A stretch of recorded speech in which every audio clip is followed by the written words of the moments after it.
राजेश सतपथी का चलते हैं और इस वक्त अनुज आईटी को देखिए, हम पंछी उन्मुक्त गगन के पिंजर बंद न रह पाएंगे। कुछ वही स्थिति है 200 डेमा को पार करने के बाद करीब करीब 225 अंक ऊपर। राजेश सतपथी जी, आपका कॉल क्या है? आप भी आईटी में आएंगे या कहीं और जाएंगे?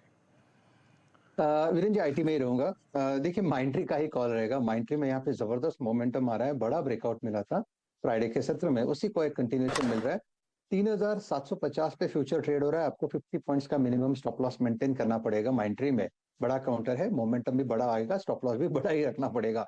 सो it's a buy in Mindtree with stop loss of 3700। इसका जो टारगेट दिखता है मेरे हिसाब से ये रहेगा 3950 से लेके 4000, कम से कम 200 से 250 पॉइंट का मूव मुझे लगता है माइंट्री में ड्यू है।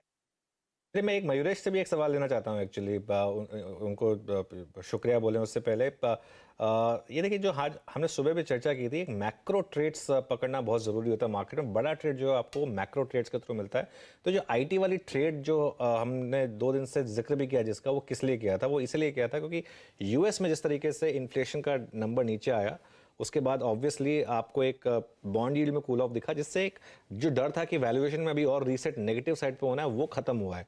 ये एक रीज़न है जो लोग जानना चाहते हैं कि 2 दिन से हम क्यों आईटी के बारे में बात करें कि, और इसका आपने इम्पैक्ट देखा नैस्डैक पे, और नैस्डैक 2 दिन में 10% भागा है। तो अभी भी यहाँ पर एक लग रहा है कि शायद एक कैचअप प्ले है, और अब 1% ऊपर है, अब 2% दूर रह गया 200 सिंपल मूविंग एवरेज से। मयूरेश, आप जाएं उससे पहले एक अपना प्रिफर्ड आईटी पिक दे जाइए आप, या फिर आप कहेंगे कि अभी आईटी से दूर रहें इवन दो इस समय का फ्लेवर है? ये फ्लेवर डेफिनेटली है अनुज जी। और जहां तक आई थिंक सवाल रहा है in terms of how the Nasdaq is positioned, हमें लगता है आई थिंक जो पुल बैक ट्रेड्स मिल रहे हैं नैस्डैक पे, क्योंकि जो एक ओवर सोल्ड टेरिटरी में था, आई think that is pretty large in terms of volume और प्राइस एक्शन।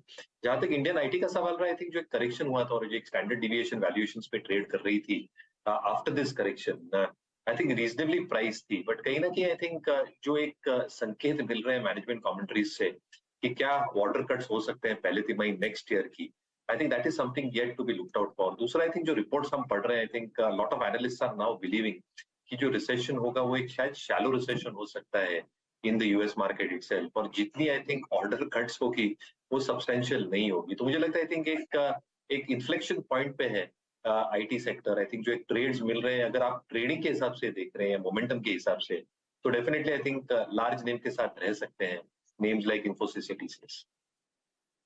बता दें कि मनी कंट्रोल पर दिए गए विचार एक्सपर्ट्स के अपने निजी विचार होते हैं। वेबसाइट या मैनेजमेंट इसके लिए उत्तरदायी नहीं है। यूजर्स को मनी कंट्रोल की सलाह है कि कोई भी निवेश निर्णय लेने से पहले सर्टिफाइड एक्सपर्ट की सलाह लें।